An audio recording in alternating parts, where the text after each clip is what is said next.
என்ன மேடம், அரை அடி கூந்தலா 6 மணிக்கெல்லாம் அலச ஆரம்பிச்சிட்டீங்க? எங்கேயும் கிளம்புறீங்களா? குந்தானிக்கு மரியாதைனா என்னன்னே சொல்லி கொடுக்கல போல இருக்கு. Unrespect fellow. அடி சுண்ணாம்பு அடிச்சது போதும், எங்க போறீங்கன்னு தான் சொல்லி தொலைங்களேன். Hello madam. Oh no. என்ன எருமையும் சேர்ந்து கிளம்புது? இன்னைக்கு நம்மள பட்டினி போட்டுருவாங்களா? ஹலோ தொங்கி வச்ச சின்ன பையா.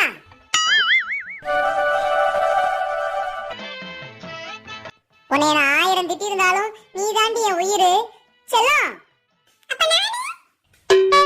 இவ ஒருத்தி இருடி, அவள் ஐஸ் வைக்கலன்னா அப்புறம் சோத்துக்கு சிங்கி தான் அடிக்கணும். Hello trouser uncle, 1 minute please.